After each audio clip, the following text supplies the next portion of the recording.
Hello students, हमने पिछले video में पढ़ लिया था शून्य कोटि अभिक्रिया, है ना। शून्य कोटि अभिक्रिया का वेग नियतांक ज्ञात करने का अपन ने जो फॉर्मूला है वो व्युत्पन्न किया था, उस पर संबंधित ग्राफ पढ़े थे, उसकी अर्धायु पढ़ी थी और उससे संबंधित न्यूमेरिकल किए थे। ठीक है, तो आज हम पढ़ेंगे आज अपन पढ़ेंगे प्रथम कोटि अभिक्रिया। प्रथम कोटि अभिक्रिया में केवल हम वेग नियतांक ज्ञात करने का जो फॉर्मूला है वही व्युत्पन्न करेंगे, उससे संबंधित जो भी न्यूमेरिकल्स होंगी, कोई डाउट्स होंगे, वो अपन नेक्स्ट वीडियो में बात करेंगे। ठीक है, क्योंकि आज हम क्या है दो तरीके से डेरिवेशन करेंगे इसका, एक बार तो एनसीईआरटी के हिसाब से और एक बार अपने राजस्थान बोर्ड के हिसाब से। ठीक है ना, तो पहले मैं एनसीईआरटी के हिसाब से इसका डेरिवेशन करता हूँ। ठीक है, देखिएगा बहुत सिंपल है, जैसे शून्य कोटि पढ़ा है ना वैसे ही प्रथम कोटि है। ठीक है, चलिए, तो प्रथम कोटि अभिक्रिया है, हम किसे कहेंगे, ध्यान करिए।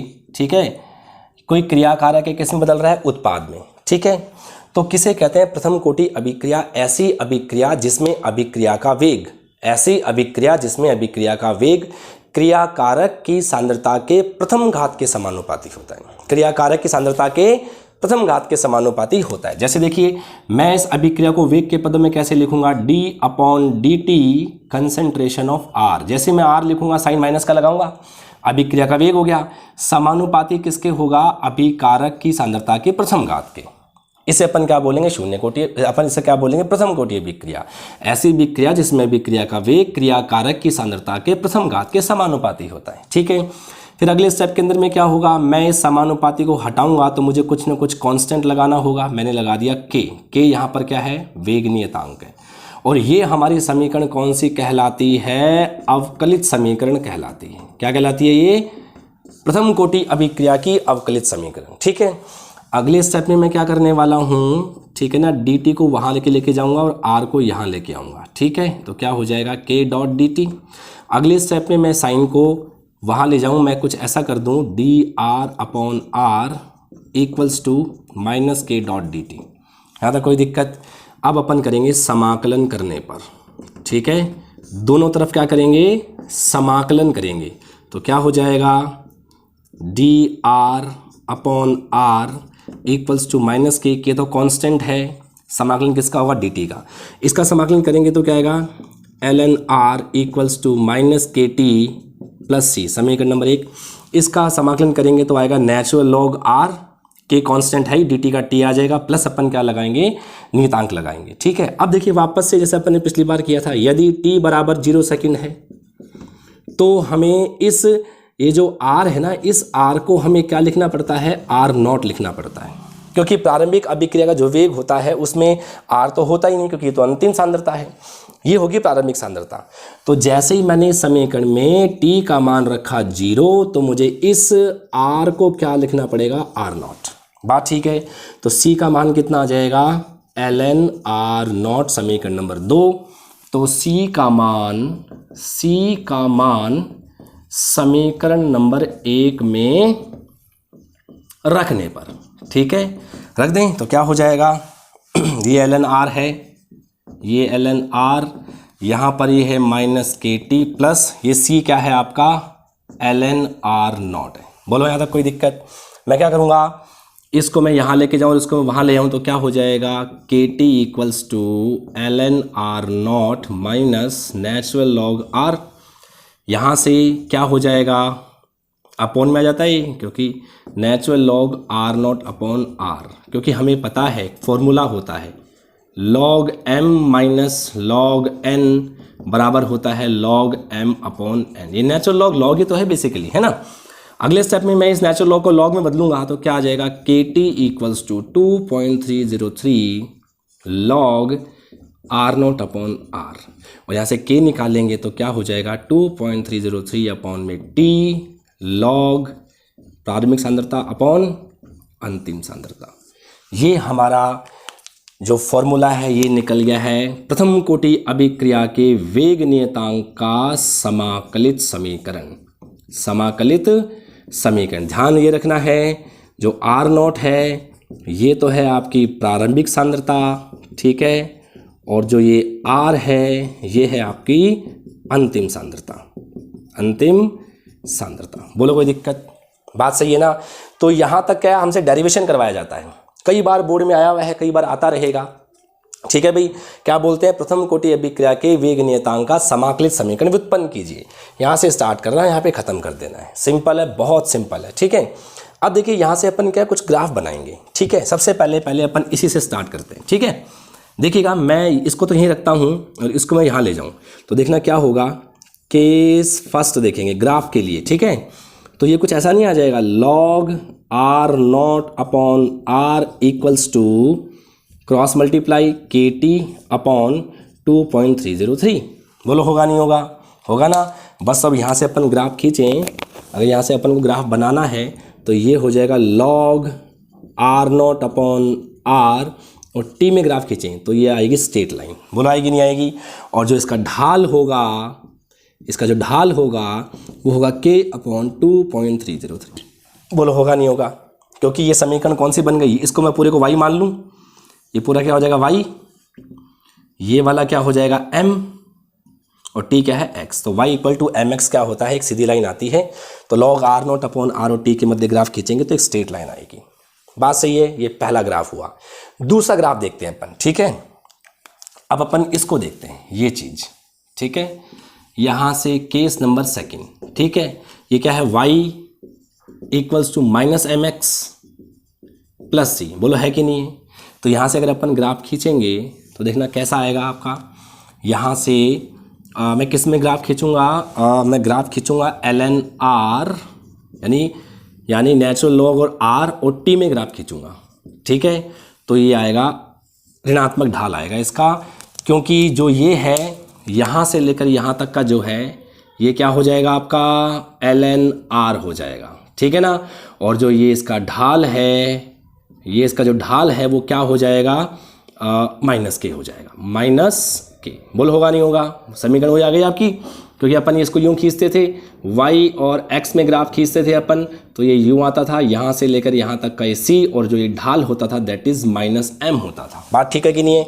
तो ये हमारे पास केस सेकंड आ गया। अच्छा, अब क्या है कि ये नेचुरल लॉग में है। अगर मान लीजिए कि मैं यही ग्राफ लॉग में बनाऊँ, ठीक है ना, मैं क्या करूँ, log r और t में ग्राफ खींचूंगा, ग्राफ बिल्कुल सेम आएगा ऐसा। ठीक है ना, तो ये भी क्या हो जाएगा, ये log r नॉट हो जाएगा। ठीक है ना, ओके, यह यहाँ तक, यहाँ से लेके यहाँ तक का log r नॉट हो जाएगा। और जो ये इसका ढाल आएगा ना, ये जो ढाल है, स्लोप है, वो माइनस के अपॉन 2.303। क्योंकि भाई जब नेचुरल लॉग को लॉग में बदलेंगे ना तो हमें मल्टीप्लाई करना पड़ेगा 2.303 से, तो वो इसके भाग में आएगा तो हमारे पास ये आ जाएगा। ग्राफ बिल्कुल सेम है, ये नेचुरल लॉग में है तो ढाल माइनस के आएगा क्योंकि ऋणात्मक ढाल है, और अगर लॉग में खींचोगे तो ये k के अपॉन में क्या आ जाएगा, 2.303 आ जाएगा। बोलो बात सही है कि नहीं है?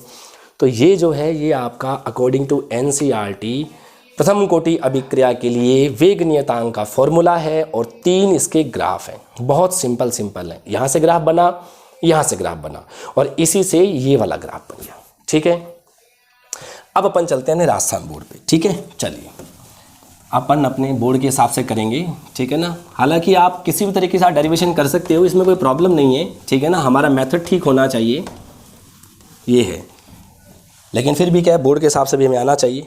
तो आइए देखिए। ठीक है, हमारे पास में क्रिया कारक था, किस में बदला, उत्पाद में, राइट। ओके, तो प्रारंभ में कंसंट्रेशन इसकी A थी, इसकी 0 थी। कुछ टाइम के बाद में इसमें से X मोल निकल गए। कितने निकल गए, X, क्योंकि वियोजन होगा ना। X बेसिकली क्या है, वियोजन की मात्रा। यानी जैसे स्टार्टिंग में अगर मान लीजिए मैंने 10 मोल ले लिए हैं तो 10 मोल के अंदर में से मान लीजिए 2 मोल टूट गए हैं तो 10 - 2 हो जाएगा। इस तरीके से प्रारंभ में A, कुछ समय बाद में A - X। ठीक है, तो अब मैं इसको क्या लिखूंगा, ऐसी अभिक्रिया जिसमें अभिक्रिया का वेग यानी dx अपॉन dt समानुपाती होता है अभिकारक की सांद्रता के प्रथम घात के। बोलो बात सही है कि नहीं है? यानी सेम वो की वो चीज़ आ गई, बट वहाँ पे थोड़ा रिप्रेजेंटेशन थोड़ा अलग था, तो मैंने क्या लिखा है इसको, dx अपॉन dt समानुपाती a - x की सांद्रता की घात 1। ठीक है भाई, अगले स्टेप में क्या होगा, dx अपॉन dt इक्वल्स में k लगाऊंगा a - x। तो ये वाली समीकरण हमारी कौन सी आ गई, अवकलित समीकरण आ गई। प्रथम कोटि अभिक्रिया की कौन सी समीकरण आ गई, अवकलित समीकरण आ गई। बात सही है कि नहीं है? ठीक है, अगले स्टेप में क्या होगा, ये dx अपॉन, मैं इसको यहाँ ले आऊँ a - x और ये क्या हो जाएगा, k डॉट dt हो जाएगा। अगले स्टेप में क्या होगा, समाकलन करने पर, समाकलन करें तो क्या हो जाएगा, dx upon a minus X equals to k constant है, ये dt आ जाएगा। समाकलन करेंगे इसका, अगर अपन समाकलन करेंगे तो आएगा minus ln a minus x. इसका समाकलन क्या होगा, minus natural log a minus x, इसका होगा kt प्लस c, समीकरण नंबर 1। बात सही है ना, ध्यान रखना है। इसका समाकलन क्या होगा, minus natural log a minus x, के कांस्टेंट है, dt का समाकलन t होगा, प्लस हम क्या लगाएंगे c, c एक नियतांक है। वापस से वही चीज़, यदि t बराबर में क्या ले लूँ 0 सेकेंड, क्या ले लूँ, t बराबर में 0 सेकेंड ले लूँ, तो क्या x बराबर 0 नहीं होगा, क्योंकि यार प्रारंभ में जब हमारी अभिक्रिया का वेग स्टार्ट हुआ है, प्रारंभिक वेग है, तो उस टाइम हमारे पास में केवल अभिकारक होता है, उसका व्योजन 0 होता है, यानी x कितना आएगा, 0 आएगा। अरे भाई t बराबर 0 सेकेंड पर व्योजन कुछ होगा ही नहीं, तो t x का मान क्या आ जाएगा, 0 आ जाएगा। ठीक है, तो अब मैं क्या करने वाला हूँ, अगर मैंने इस t की जगह 0 रखा है तो यहाँ पर क्या आ जाएगा, माइनस ln a माइनस 0, क्योंकि x का मान तो 0 रखना पड़ेगा।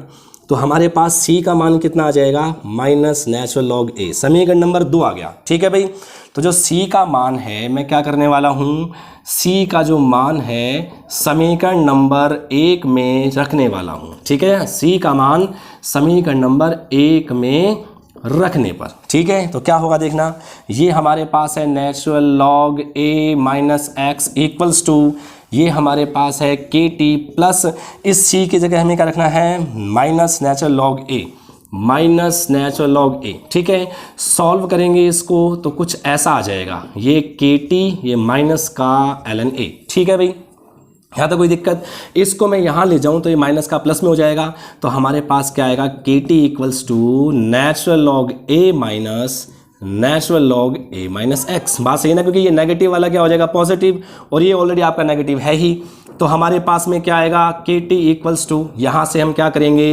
ये कुछ ऐसा आ जाएगा, a upon a minus X, क्योंकि हमें पता है क्या होता है, log m minus log n equals to होता है लॉग m अपॉन n, इसलिए ये इसके बटे में आ गया। ठीक है, अगले स्टेप में इस नेचुरल लॉग को मैं किससे बदलूंगा, लॉग में, तो मुझे किससे मल्टीप्लाई करना पड़ेगा, 2.303 से, this is a upon a minus X, और लास्ट के अंदर में k इक्वल्स टू 2.303 अपॉन में t log a upon a minus x.